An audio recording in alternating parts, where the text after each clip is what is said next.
Dr. Ashizawa. We are honored for you to be here. Thank you so much. I asked him about 5 or 6 months ago to come, and he's just so busy, as we can all imagine. But he reached out and asked if he could come down. He's got some great insight. He is a world-renowned speaker. Gosh, you talk about your specialty because you're amazing. We just thank you so much. Well, thank you for inviting us. We have a team. This is Raven, and Mona is over there, and we have one more person who couldn't come. But we have an awesome team.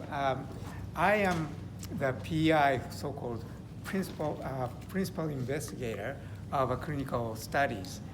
And I am at Houston Methodist Hospital, which is, I was supposed to brag about it, but it's one of the #1 hospital in Texas. That's what they said.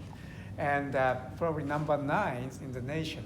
So it's pretty good hospital. And I have an Ataxia clinic there. It's actually every Wednesday you can come, and some of you have been there.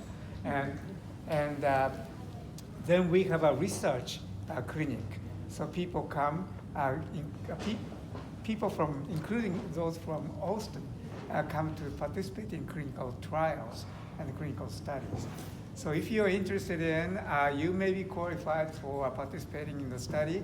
I know it's a long drive, I just experienced, but if you can stay overnight over there, I mean, that's not as painful.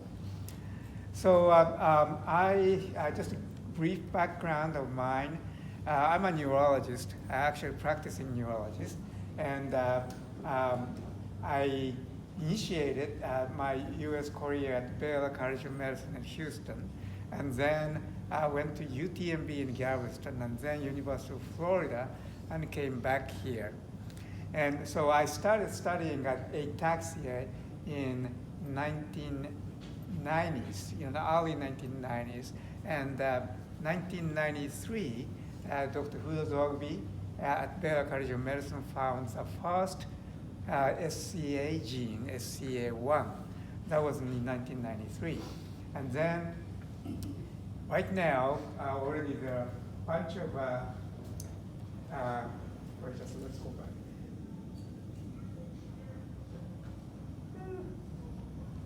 Number of SCAs, and the SCAs is a spinocerebellar ataxia.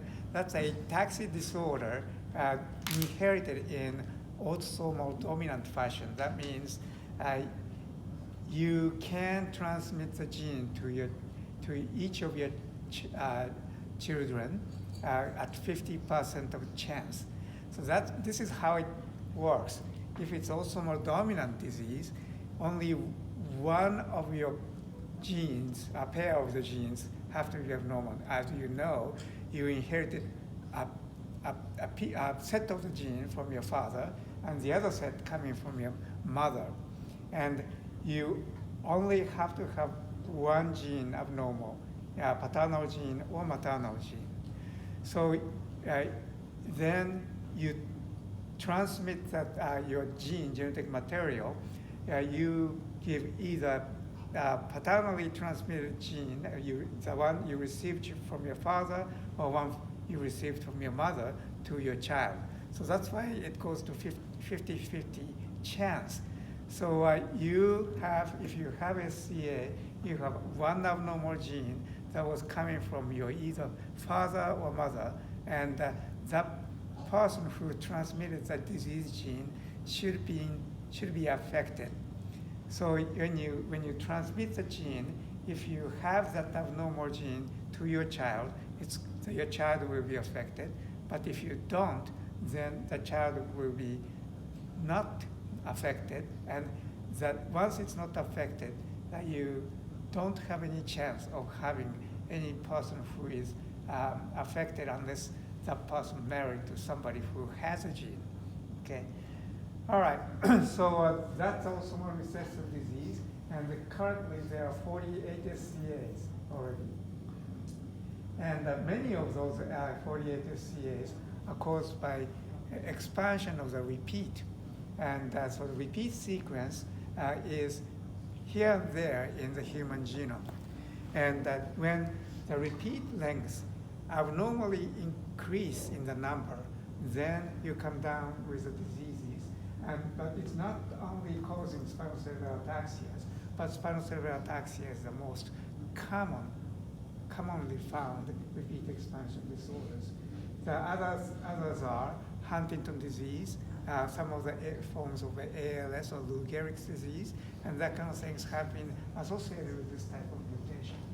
Now, if you look at this screen, those are the ataxic diseases caused by repeat expansion. The most common ones are sitting here is CA 1, 2, 3, 6, 7, 17, and that rare one is called BRP. We'll skip that. But these are caused by CAG repeat or CAG repeat, and that is expanded. And in each disease, normal individuals have certain number, but in diseased individual, it's above the number of the normal range. So let me just ask the audience, how many people in this audience have the disease in this category, SCA 1, 2, 3, 6, or 7, or know that somebody who has a disease? Can you raise a hand? Okay, a couple of them. Now, do you have, how many people know that what you have other than that? Okay.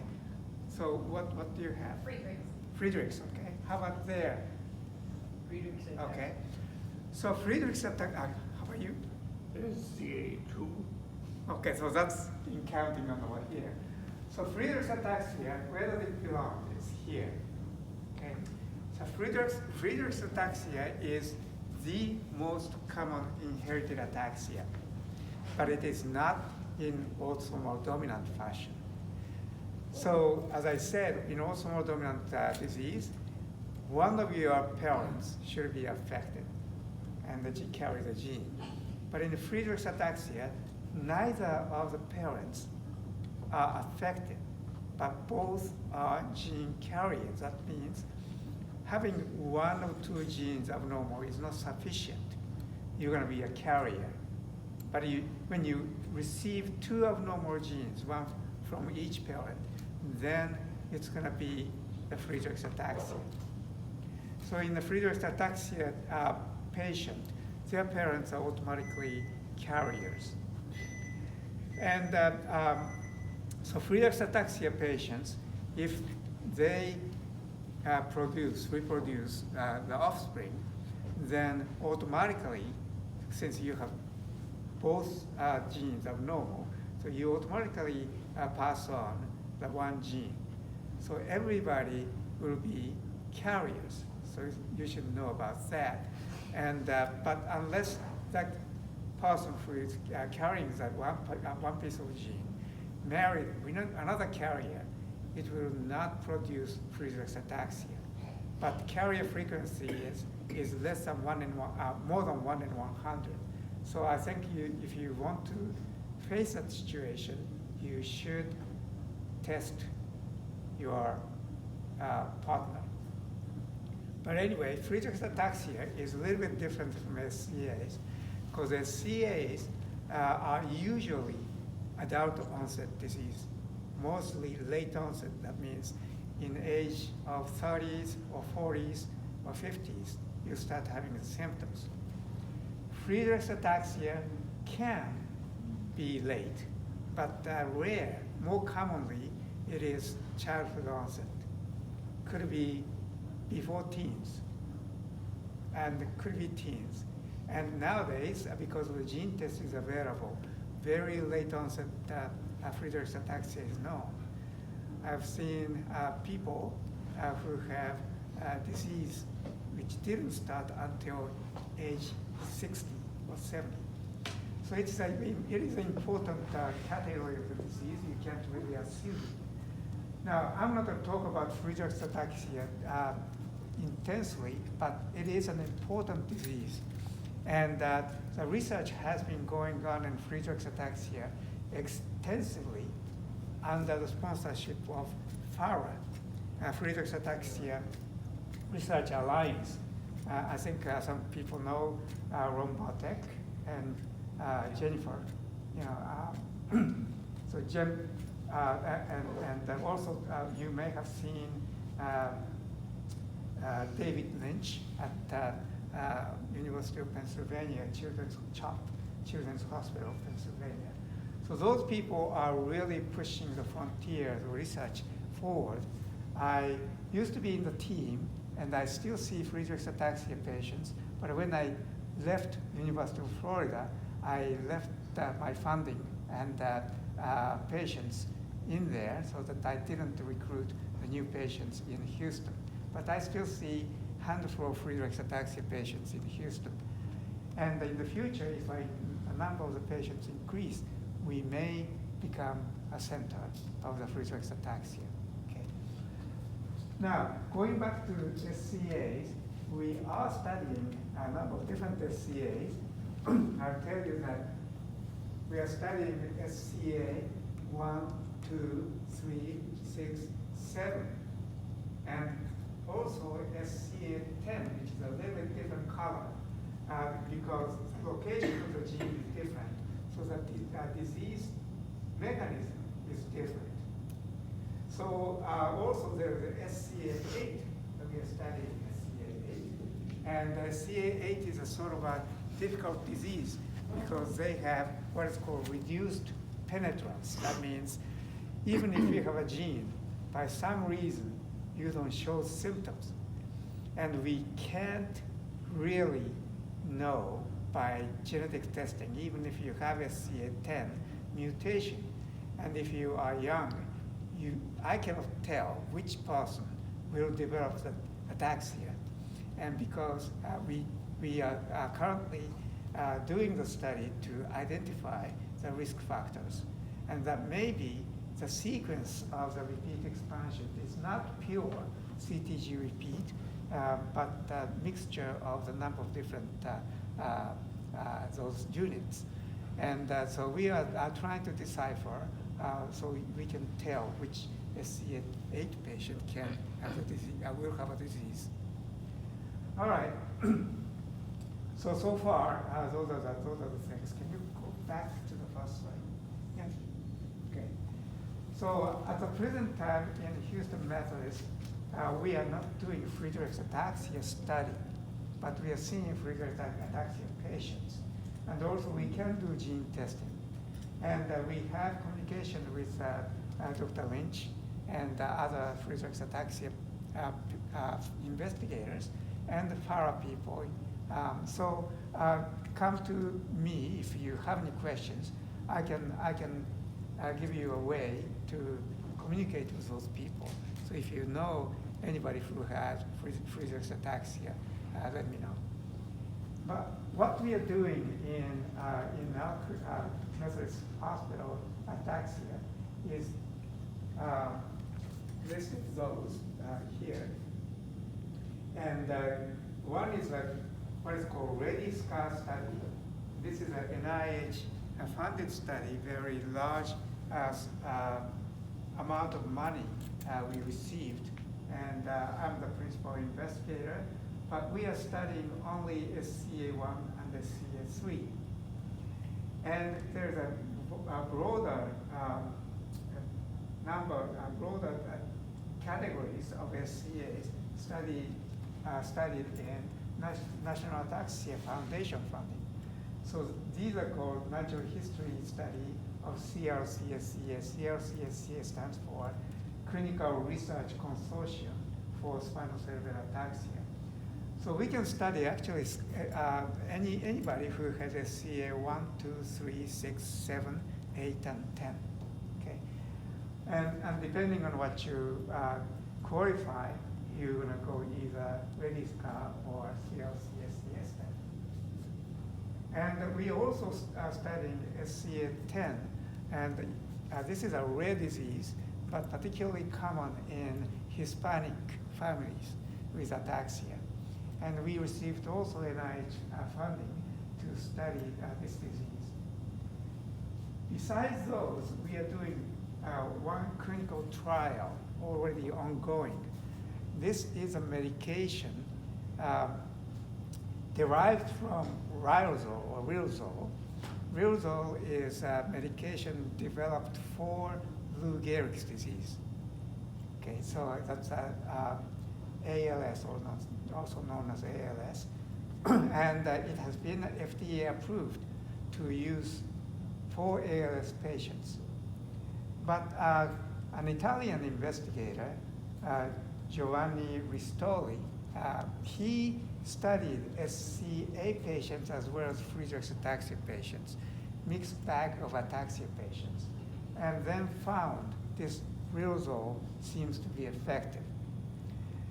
Now, if you look at the data very critically, it's not really 100% convincing, but there seems to be something promising there. So the company called Biohaven, that's a biotech company derived from Yale University. And so they tweaked that the riluzole, potentially make it more potent and more effective. So this drug by Biohaven is a prodrug, they call, of riluzole. So it's a drug which goes into the body. If you take it by mouth, it changes into riluzole in the central nervous system. So the medication, they claim, it has a lot less side effects, but more efficacy. So we are studying this. We already had one study called 201. That's a phase 1 to 2 trial. That means that's not the efficacy trial, but the safety and tolerability trial. And we did successfully demonstrate it, that drug is safe and well tolerated.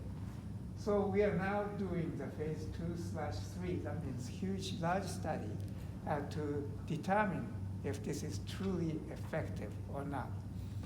And they are including SCA mainly 1 and 2, right? And 3. So if you are interested in, you can contact us and we can talk about it. In the future, probably within 6 months or so, Cadent Therapeutics, this drug company is interested in what is called ion channel. So ion channels are very important in cerebellum, where ataxia can be brewing. And this ion channel plays a major role in the dysfunction of the cerebellum.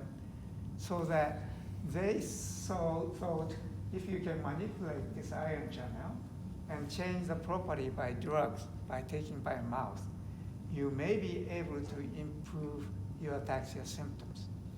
And indeed, they did animal studies, and that animal models of ataxia, many different kinds of ataxia, seem to improve with this medication. So that's why they want to try. Okay? So I think the announcement will come in the future. Let's talk about a little by one by one. Before that, let's go ahead.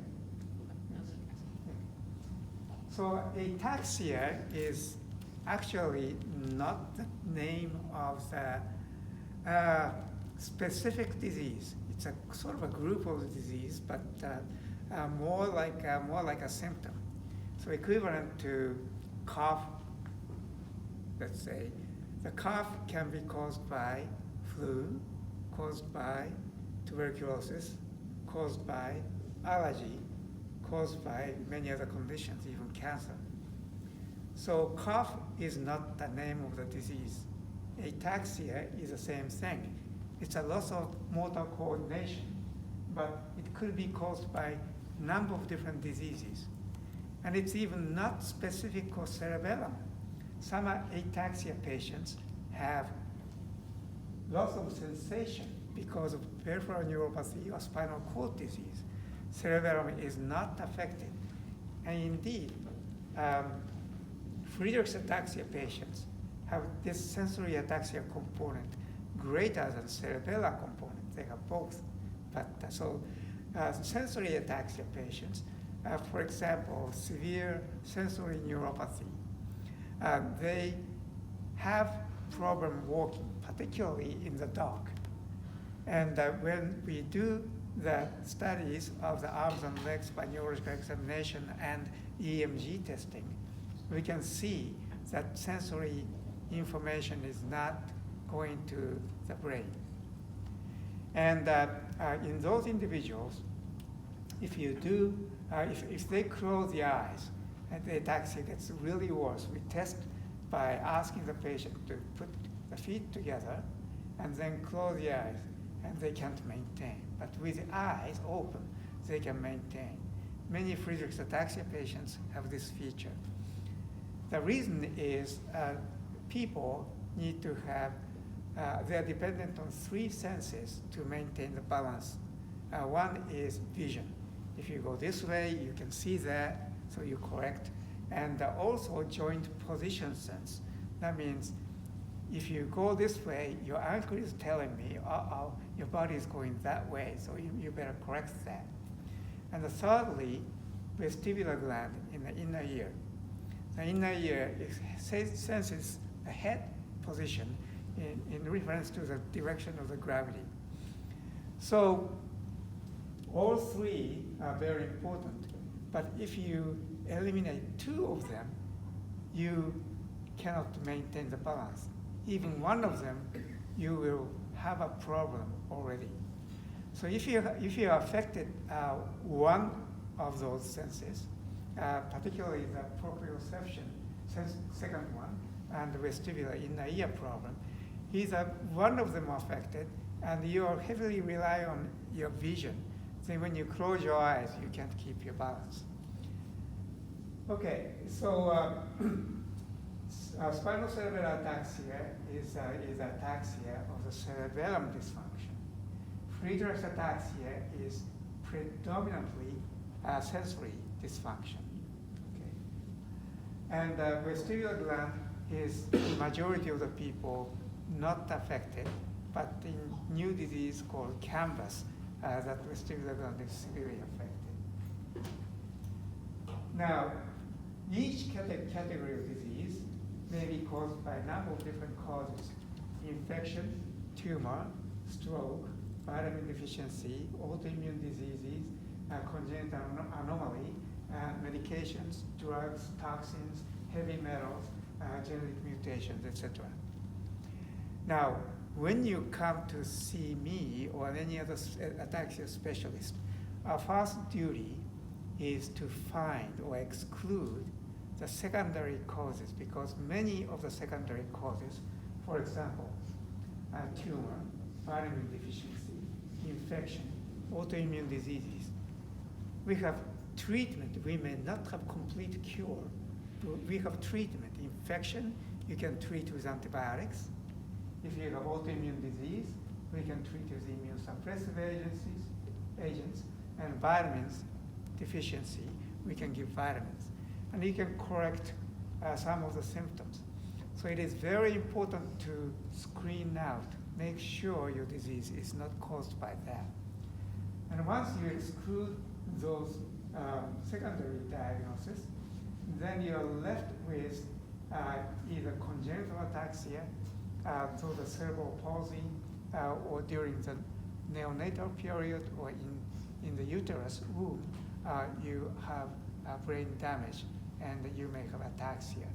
But characteristic of those congenital ataxia is there is no progression. Damage is already done. But if you have late onset disease after birth, either childhood, adolescence, or adulthood, and then the disease is progressive, you don't have that category, but you have degenerative ataxia, given that all the secondary ataxia is excluded. So degenerative ataxia is by some reason the neurons in the cerebellum or sensory nerve or vestibular gland, those are dying. And so this is akin to Alzheimer's disease, Parkinson's disease, Lou Gehrig's disease, Huntington disease, those neurodegenerative disease conditions. But it's a different location, and Alzheimer's disease, it's a brain cortex, and Parkinson's disease, it's a deep structure called substantia nigra, and ALS motor neuron. and those are affected. But in cerebellum, cerebellar ataxia, mostly the cerebellar neurons and in sensory neurons are affected. And so once we find those degenerative ataxia, next thing that we need to determine is this genetic disorder or not? Because many degenerative ataxia people have no family history. Now, no family history does not mean that you don't have inherited disorder. For example, Friedreich's ataxia, that's a recessive disease. So some of the siblings may not have had received two abnormal genes, namely, so the father has one abnormal gene and one normal gene. Mother has one abnormal gene and one normal gene. So some of the children may have two normal genes, and some of them may have one normal gene and one abnormal genes. And those are not sufficient to cause a disease. So only unlucky person who received two doses of abnormal gene comes down to Friedreich's ataxia. So Friedreich's ataxia patients may not have family history whatsoever. And sometimes we can test the DNA and find the carriers in siblings, but many times that we don't detect any kind of mutation except for parents who are carriers. So other thing is that in dominant ataxias, for example, SCA1, 2, 3, or 6, 6 is rather unlikely, but 1, 2, 3, there is a de novo mutation. This is the first time that you come down with SCA1, 2, 3, sometimes 7, because the parents don't have enough expansion to cause a disease. But in their germline, that means in their eggs or in their sperm, the repeat may have expanded, particularly in the father, in the sperm, the repeat number tend to increase. In that case, in the prior generation, nobody has a disease, so the family is not known to be the SCA family. But suddenly, you come down with a disease due to this expansion in the sperm. So those are called de novo mutation. So we can't really exclude without doing the DNA testing the genetic disorders. But once you exclude that, you're left with what is called sporadic ataxia. The sporadic ataxia has a couple of categories, but so far it is difficult to study because study for the treatment development, because we don't know the cause of those sporadic ataxia. But in the beginning of this year, there was a publication from UK. His name is, what's his name? Dr. Henry Holden in London. He discovered a new gene, and he claims about 20% of unknown, unexplained ataxia, progressive ataxia. So genes being excluded and no secondary causes, but progressive disease of late onset. 20% of those people have this gene called CANVAS-related gene. CANVAS stands for cerebellar ataxia, it's a CA. N is a neuropathy. VA is a vestibular areflexia. So that disease has all three components: sensory, cerebellar, and vestibular. So he found that about 20% of unexplained ataxia can be positive with this gene testing. The gene testing is not available yet, but I think next year, I think it will become available by commercial testing. So that's important because we know what's wrong and then study for finding cure or treatment will start from then. All right, next. We said already there are 48 SCAs. So if we find that you have a dominant disease, we need to test for that. Next, please. Okay, next. So both SCA1, SCA1, 2, 3, 6, 7, and those diseases, also more dominant diseases, there's a therapeutic strategy already, and the DNA is abnormal, and abnormality is passed on the RNA, and then going into protein. Okay, so in SCA1 and 3, or maybe SCA2 and SCA6, SCA7, the CAG repeat is in the DNA sequence, and that is expanded in those diseases, and that is transcribed, copied into messenger RNAs. So that becomes an RNA CAG expansion. The reason why they make this copy is DNA is a genetic material passed on from cell to cell, from generation to generation. So they have to stay in the nucleus. They are anchored in there, and then when cells divide, they divide within the nucleus. So it cannot directly communicate with protein-making machinery. So they make the copy. This copy is called message or messenger RNA. And that can go out of the nucleus and go to protein-making machinery called ribosome in the cell body outside of the nucleus and make a protein molecule. And the protein contains, actually not CAG expansion, but this is RNA. Protein is encoding glutamine, polyglutamine track. So the polyglutamine is expanded. So that is toxic. So we have to intervene here or here to alleviate, to decrease the abnormal protein expansion. So this is a strategy. This is DNA. This is a message, RNA. This is protein. Now, it is in general a better choice to go to the root cause of the problem. That is DNA mutation. And you may have heard about CRISPR-Cas9. So this is a molecule, a very cutting-edge molecule discovered by actually a couple of women. And we were sort of whispering they may win Nobel Prize this year of medicine, but they didn't. But I think within the next 5 years they will win Nobel Prize. You may have also heard in China that they manipulated the genome of those twins and then corrected the abnormalities of the twins, and twins were born. But so it's a successful application of this genome editing.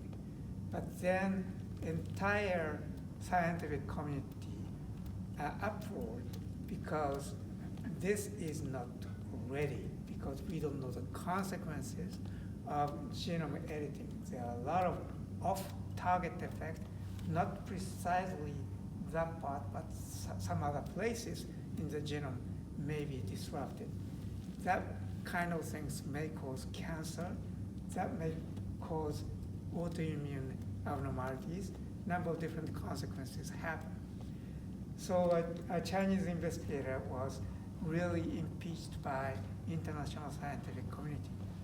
But having said that, the technology is promising. And down the line, as we learn more about CRISPR-Cas and those off-target or side effects, we may come back to CRISPR-Cas to correct the genetic mutation itself, in this case, CAG repeat expansion. And indeed, in human, we cannot do that because of those potential dire side effects. But in transgenic animals, this has been already studied. And there are some off-target effects, and there are challenging problems, but research will go on to sharpen our tool of the CRISPR-Cas9 to make it much more useful. So that's what's going on, but this is not for now, probably 5 years, 10 years down the line. What about RNA message? We have a great killer for the bad messenger, RNA. So those are called RNA silence technology, and RNA silence technology has been used already in humans successfully. There's a disease, neurological disease called spinal muscular atrophy, or SMA. The spinal muscular atrophy can affect adults, but most severe form is affecting children, particularly infant. When it affects infant, they die within few months to a few years. Then scientists found that the RNA is abnormal, so they used that RNA technology, in this case not necessarily silencing, but they corrected the abnormality of the gene in those SMA patients. And they're doing a double-blind control study. That means the patients do not know real drug is given to him or her, and doctors who are evaluating the patients who received didn't know which real drug or placebo were given. So those are double-blind control study, and that is necessary because placebo for short term can prolong life or alleviate symptoms, but not long term. So to find out the results, you have to do double blinding. But while you're doing the double blinding study using this RNA modulating drugs, FDA said, wait, we can't continue this trial. The reason was astounding. Some of the kids started living, and not only living, they started walking. Not only walking, they started running. This has never happened in this disease. They all died. So FDA said, wait, this shouldn't happen. That means drug is effective. If you keep the patient on placebo arm, that means you are letting the patient die in spite that we have a chance to save them. So that was truly the scientific triumph. It's a very big deal. And similar approach is coming to some of the SCAs. So that's why we are quite excited about it. And this is, of course, until it's proven, we can't say this will work. But I think this is really was a shot type of drug. And it's already in clinical trial in Huntington's disease. They are going into the phase 2-3 trial. They proved the safety, and indeed they showed that abnormal protein in Huntington's disease has been decreased by this medication. In SCA 1, 2, 3, and perhaps 6 and 7, we are going to develop those drugs in a couple of years. And already I am in communication with major companies like Roche and Biogen.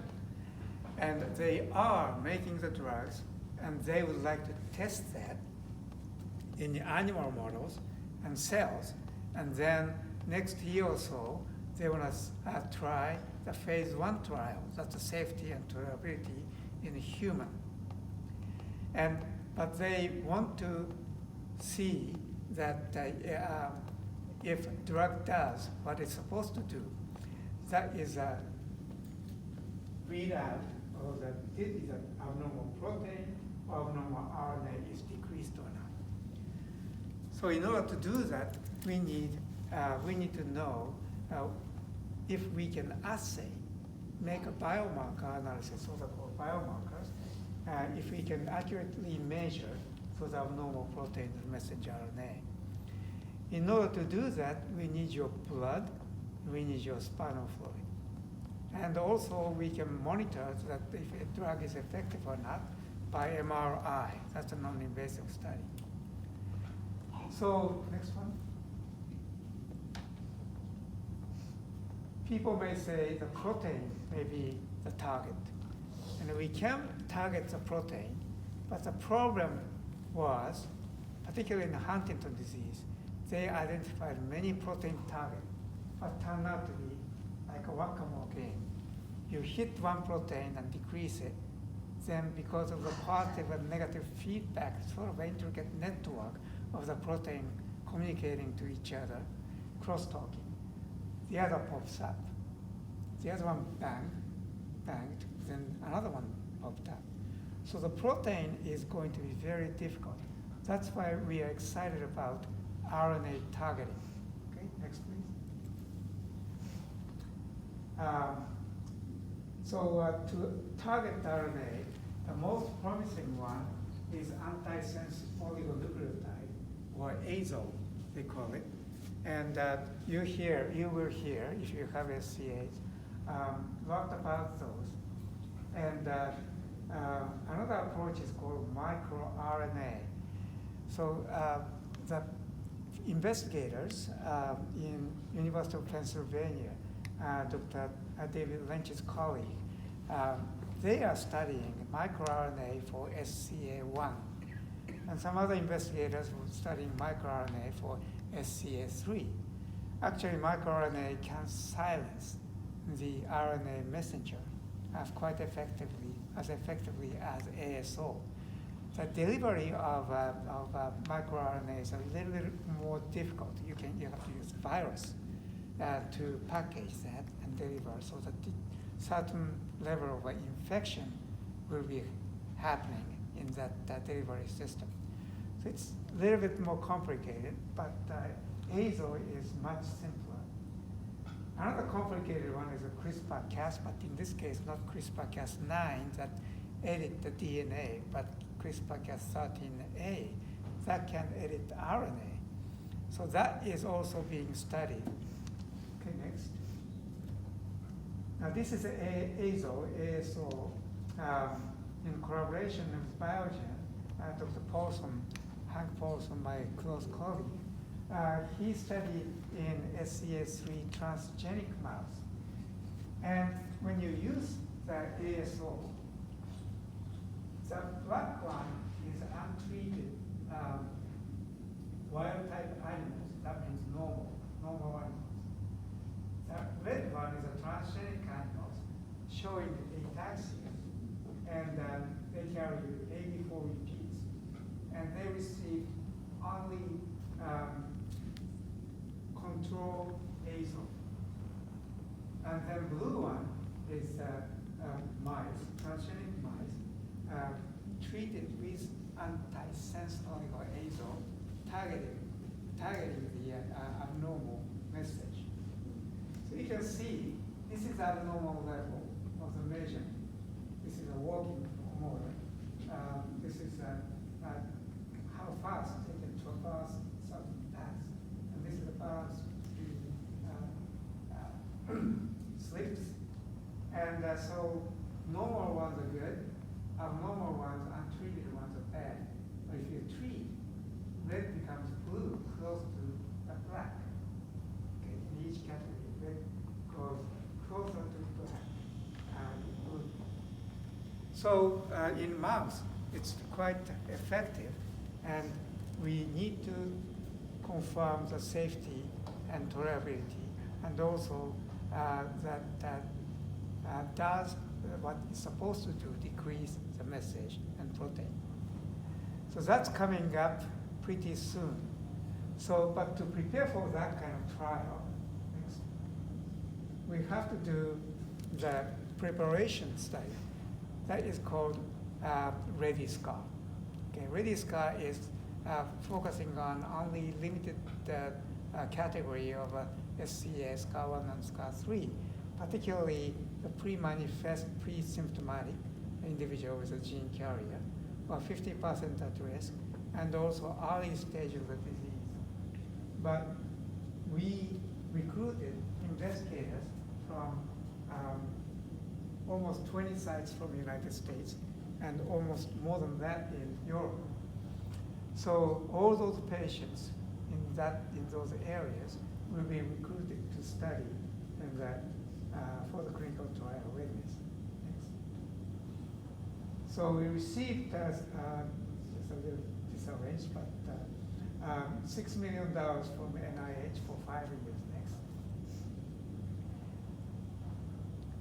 Okay. So what is it? So that is, I'm the principal investigator responsible for the entire study. This is a clinical study, but not clinical trial per se. We are not giving drugs, but we are testing the individuals for that tools to measure the level, degree of ataxia, so that we know when drug is given, how much improvement will be observed. And also we are developing biomarkers, both MR biomarkers and also blood and CSF, spinal fluid biomarkers. So all those sites are participating in this study, and objective is that we try to recruit 200 SCA1 or SCA3 subjects, and particularly early stage subjects or pre-symptomatic subjects. Okay, next. So this is sort of complicated, but inclusion criteria in that early stage patients have to be ambulate without assisting device. And so usually that's a scale called SARA. SARA is scale for assessment and rating of ataxia. And the primary carrier shouldn't have any symptoms or minimum sign of ataxia, just pass as normal. And 50% at risk is that a person whose parent or siblings have the disease. Technically, a person, asymptomatic person who has a child who is a known carrier, that person may be qualified as well. And then we have a control. And if you have had participated in this kind of trial, natural history trial, in about 10 years ago, we would like to recruit those people as well. And so this is a recruitment table. So far, we included 125 individuals. Target is 200. We have only 6 months left, and so we would like to recruit 75 people. So if you know, or if you yourself, or if you know any individuals who have SCA1 or SCA3, let us know. It doesn't matter if, in this case, if the person is already wheelchair bound and cannot walk, let me know anyway, because we are interested in their relatives and who can still walk or they are carriers. And the benefit, if the drug is discovered to be beneficial, efficacious, then everybody, including those severely affected individuals, can be treated with the drug. Next. So less stringent inclusion criteria is a National Ataxia Foundation. This is a natural history study, and the SCAs are 1, 2, 3, 6, 7, 8, and 10, as I mentioned before. It doesn't matter if you're wheelchair bound or bedridden or you are walking around, but you have to have some symptoms in this case. If you're a carrier, you're not qualified in this particular study yet. So we would like to enroll a total of 1,400 people. So this, if you have the disease of those, let us know. We can study that. All right, next. And another one is SCA10. So this is particularly the population genetics study. SCA10 patients are very rare patients, particularly happening in Hispanic. But in some Latin American countries, SCA10 carriers are 1 in 100 in general population. And second hit happens, and something happened to that mutation, in this case repeat sequence, then they come down with the disease. So we can identify the at-risk individuals in general population, and then we can develop the drugs to prevent the conversion from non-symptomatic type of repeat expansion to disease-causing repeat expansion. Next, please. So this is a drug trial I earlier mentioned, Ryozo prodrug. And so this is ongoing. So we had a phase 1-2 trial, it's called 201 trial, and that was showing this drug is quite well tolerated. And also there's some suggestion it may be effective, efficacious. So this is aiming at the documentation of efficacy.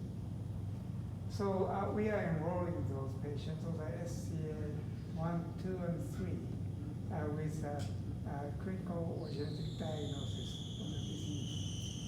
And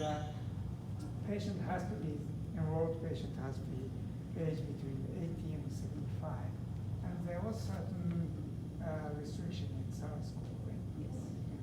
So we would like to have somebody who can walk with assistive device. Yes. With assistive? Assistive device. Okay, next please. So other clinical trials are coming, and Cadent is developing the drug to symptomatically improve ataxia, and other small molecules drugs are being developed by pharmaceutical companies. So this is a good time. We should all be excited about the upcoming clinical trials, and eventually we are hoping within 5 to 10 years we can have a drug which can improve the symptoms and stop the progression, or at least slow down the progression of the disease. So that's a sort of a heavy loaded, lot of information. And, but now I would like to take questions.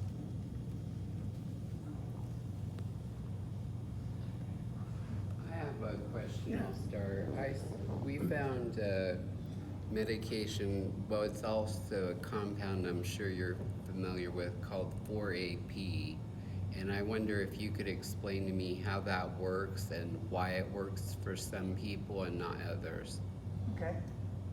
So 4AP is similar to cadence study. It affects the potassium channel, and so that at the cerebellum, potassium channel may be very important for cerebellar ataxia.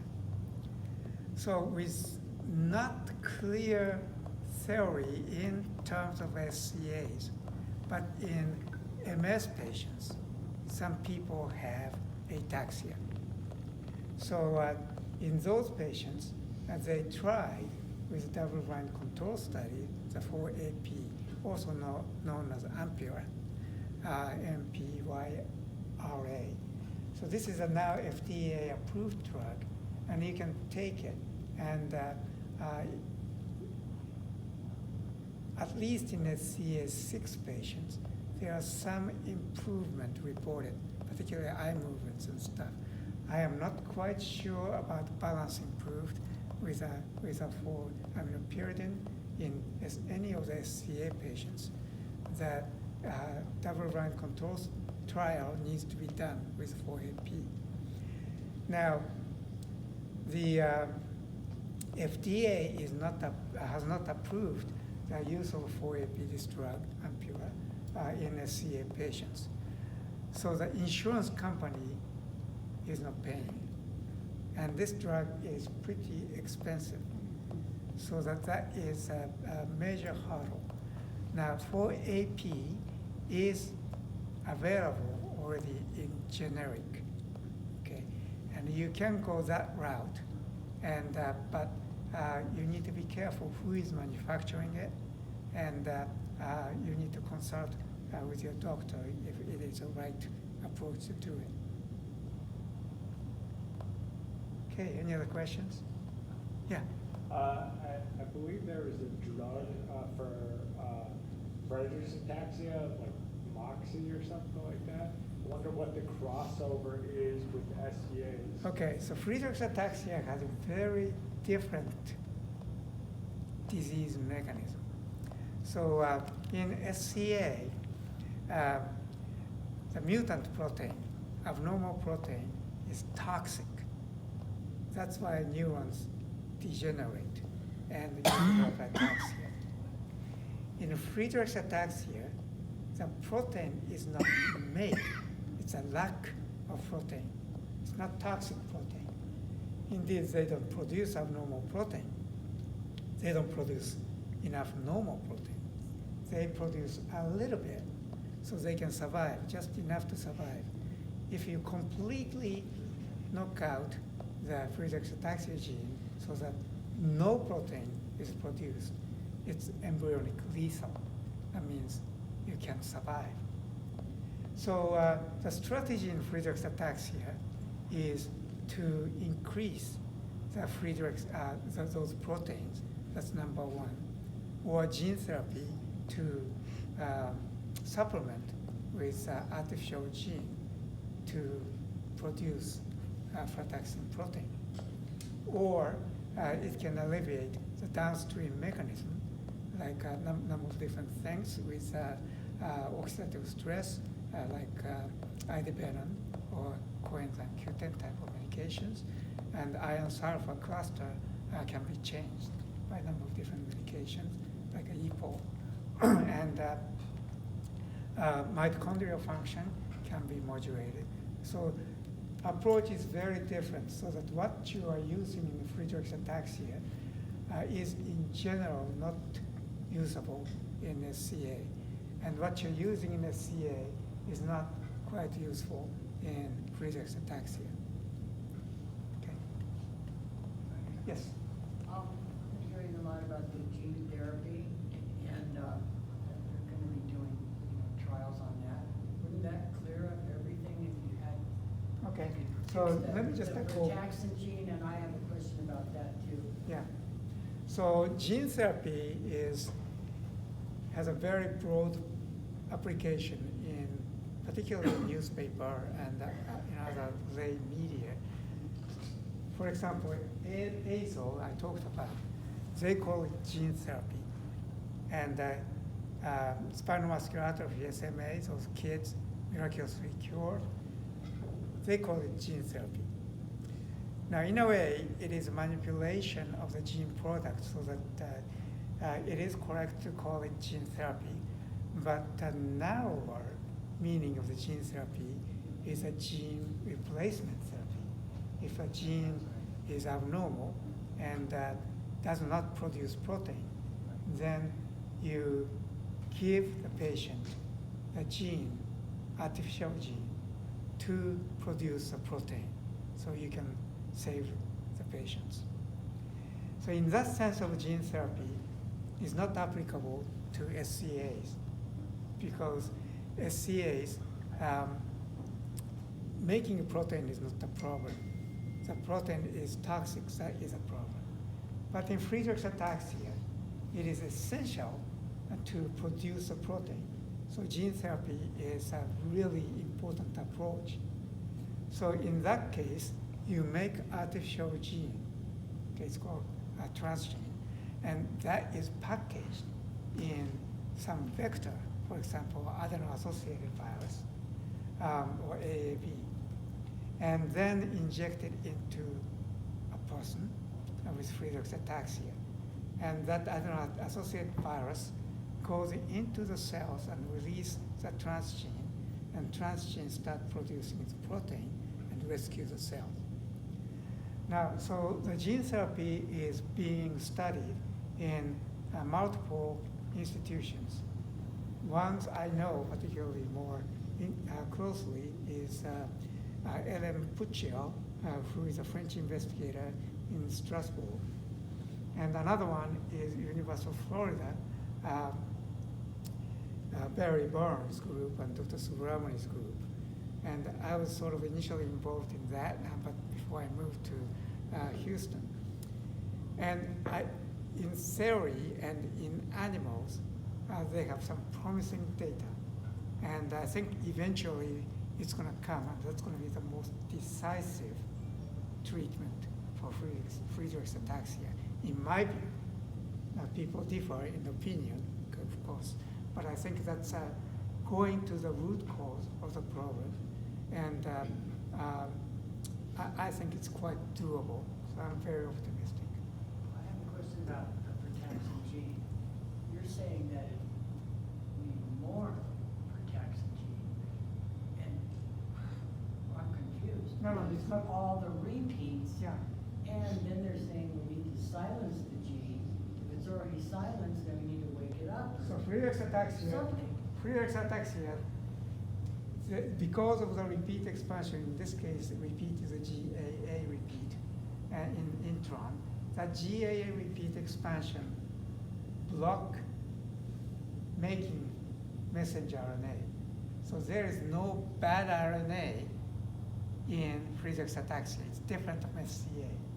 So in SCA, they produce a messenger RNA, but it's produce a toxic protein. So you need to kill the messenger in SCA. But in Friedreich's ataxia, there is no messenger to kill. Okay? So, but you have to make a normal protein.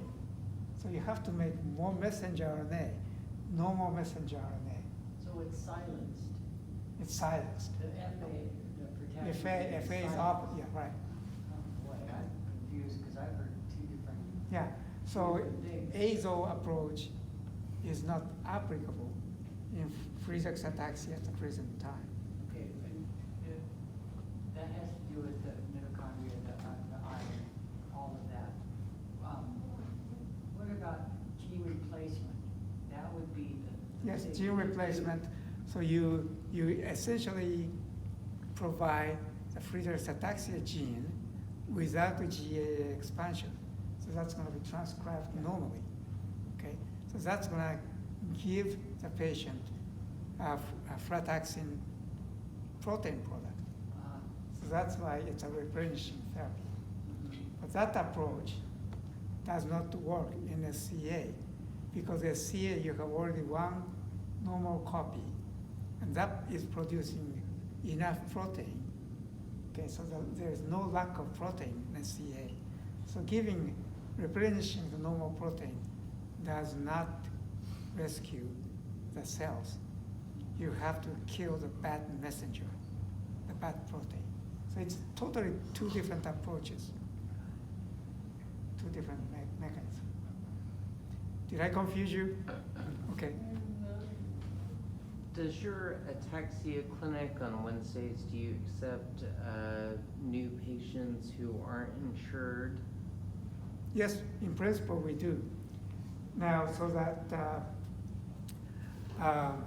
we need to have a clearance, but for the Methodist Hospital, but we may see you as a research patient. Okay. For the screen, and you may not be qualified for any research patients, research studies, but we're going to keep you in our record as a research screening patient. So that's no problem. So come, Okay. yes. Oh, were you done? Yeah. I had a quick one. I noticed a lot of people here don't know what type of ataxia, and he's one of them.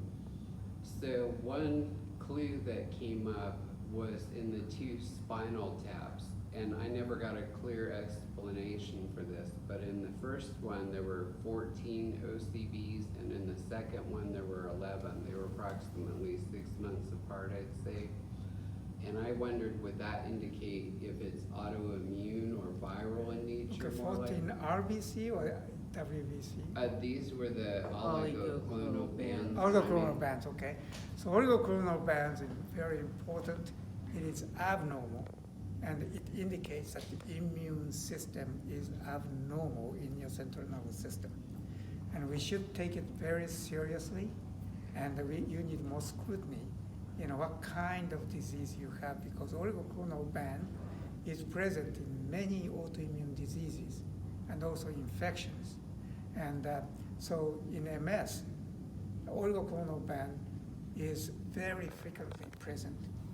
And if you have ataxia with oligoclonal band, first thing I would do is MRI to make sure you don't have any MS. Okay, and if you don't have MS, plaques, those blotches in your brain, then we need to study more of your genes, of your blood, and of your antibodies, etc., etc. Now the problem of if you don't have insurance, those testing. I have insurance, Okay, that's but good. it's only good in Travis County.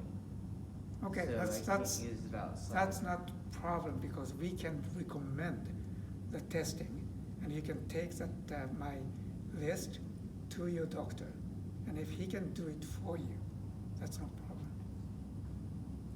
That's a great idea. Yeah. Yes. We haven't spoken much about children, young children. So we're working with ataxia child, several ataxia degeneration. The MRI showed the brain has much atrophy. Where do the children fit into this? We've heard from some mitochondrial specialists, there's no mitochondrial disease, but probably genetic. Can you tell us about the children in Yeah. this range?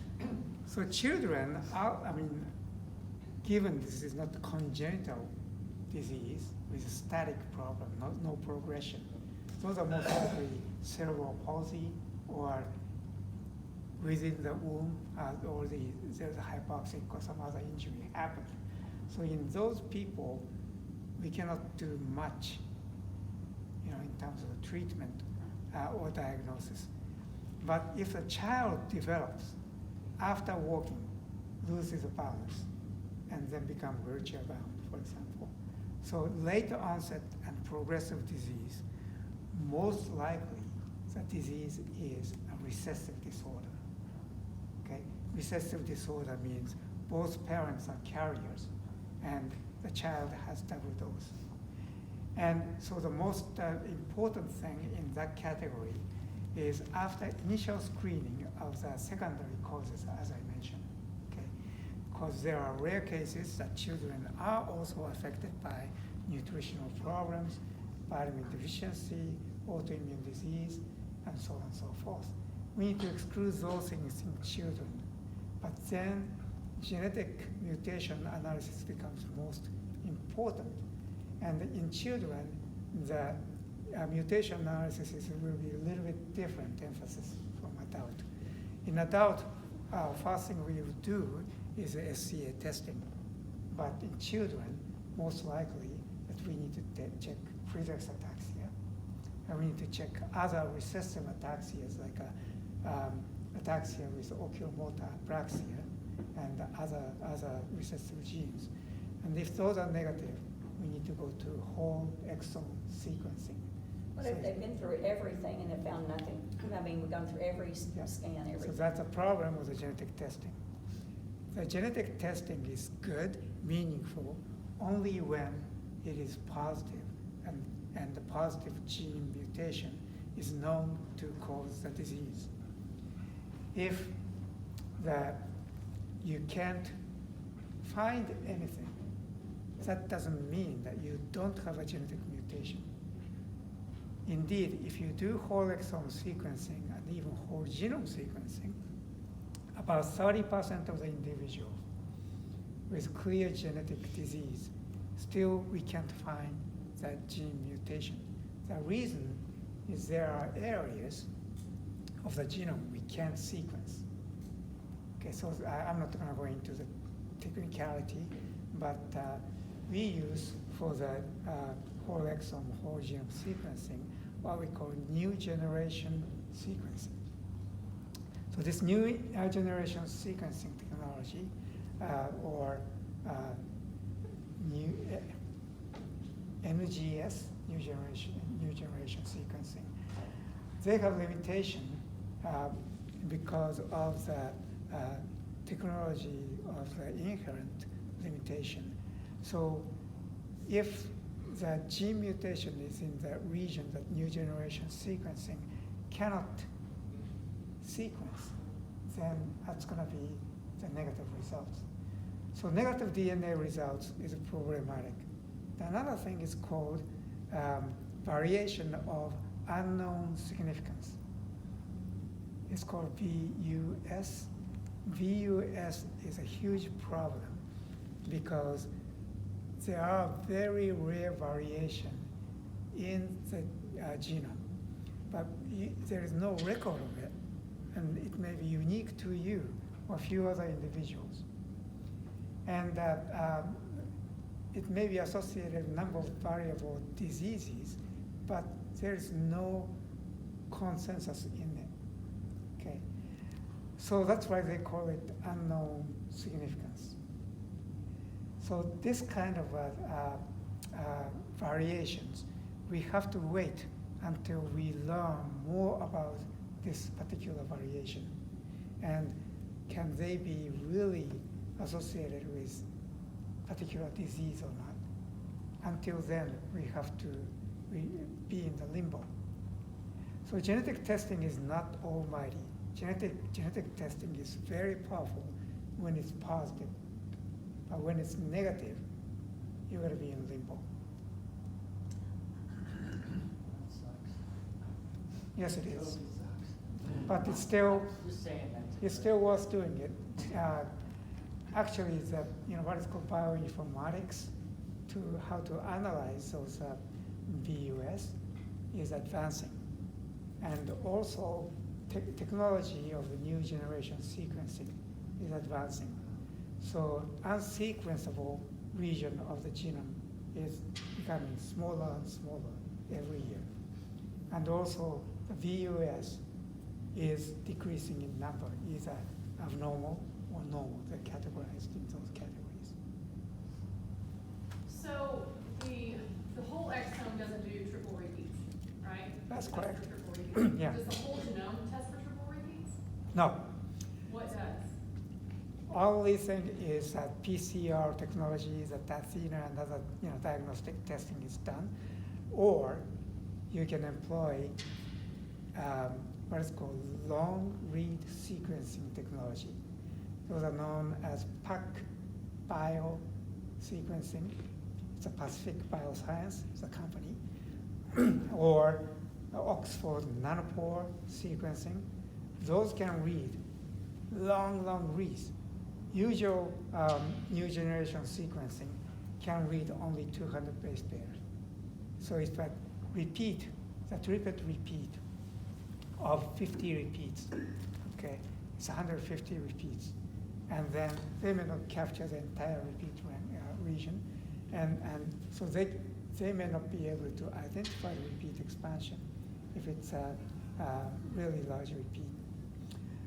So next-gen sequencing is notorious to miss CAG repeat expansion, CTG repeat expansion, or other repeats. So you have to have a PCR based or those PacBio or nanopore technology. Yes? At what age do you change from the pediatric neurologist to the? Good adult? question. My son is 17 right now. Good question. My recommendation is you go to see both at some point Okay. so that you have an overlap of care. And also during that period, you need to have pediatrician and adult doctor. Because we have a pediatric neurologist. Mm. Do we need to go ahead and start looking for the adult one now? Yes, It's and gonna be- pediatric neurologists may have names of adult neurologists. Okay. So that's an advantage. But if you hear some other names of adult neurologists with high reputation, start going to see the adult neurologist and with the permission with a pediatric neurologist. And so you know both of them, you like both physicians. And then ask them to communicate.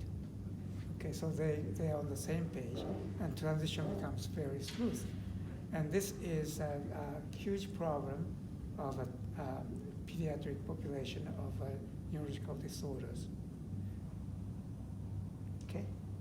So just in general, with everybody living with ataxia, do you have any things that you can offer medication-wise or something that's giving results, even things like we see in Parkinson's, like glutathiones and hypocobalamin types and stuff where you can replace B12s and things like that that make any difference in an everyday life? Okay.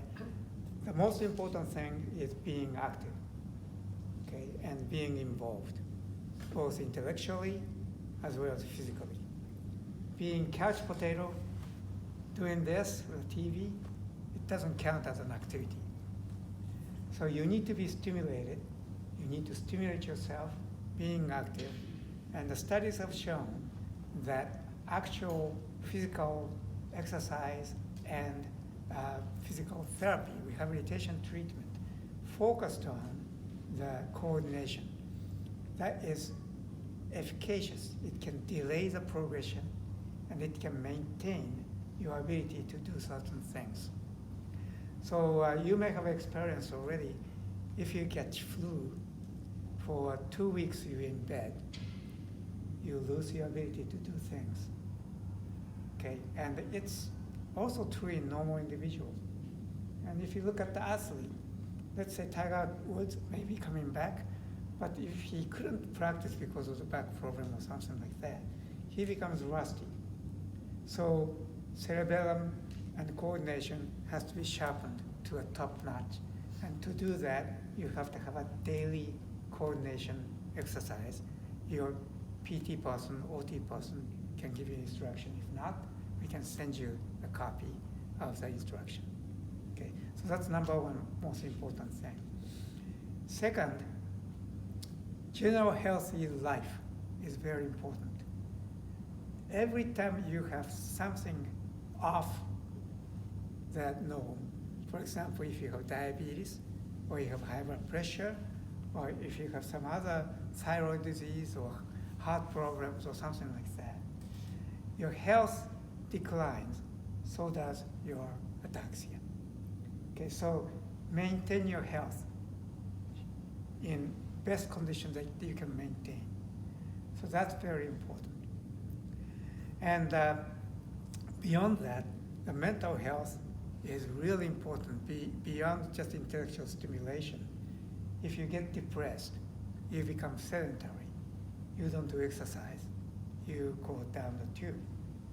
So I also, number of different neurological systems, it is well known that mental enrichment or environment is very important. So be active, be engaged, and try to be positive. You know, it's very difficult with this disease, but I think that's a key issue. And not only the patient, but parents, spouse, children, they play a huge role, also friends, caregivers. And the support group is, because of that reason, it's very important. And we have something positive, hopefully we can deliver to you. And you need to maintain, you need to keep your shape up until we find the treatment. So other things, you can take multivitamins, you can take iodine or coenzyme Q10. Those are proven to be not harmful, you know, but probably it's good. But we don't have any magic medications. We have a number of medications in the past said to be probably effective, but by one reason or the other, they are not used. For example, varenicline, those are Chantix, tobacco cessation drug. I think, you know, I have seen some impressive cases, but at the same time, side effects is horrendous. And I don't recommend to anybody to take Chantix for the ataxia patients treatment. But you know, instead there's a medication called Zyban. That's also tobacco cessation drug, but that used to be marketed in different name called Wellbutrin. That's antidepressant medication. Now it's a tobacco cessation medication, the same drug, but that seems to be much milder. Efficacy may be marginal, but I think if you want to take that, you know, take Chantix, try Zyban or Wellbutrin. It's You know, I think at least it doesn't do much harm. And Ampura, you talked about formiminopyridine. You know, if you can afford it or if you can find generic, and you can try those things. Amantadine, hydrochloride. Amantadine is an anti-Parkinsonian medication, but said to be neuroprotective. I don't think there's any legitimate double-blind control study to document that medication will do any wonder, but side effect profile is very minimal. You know, and some of my patients take it, and that may not be a bad idea. Yeah. So speaking of medicine, we were discussing this today.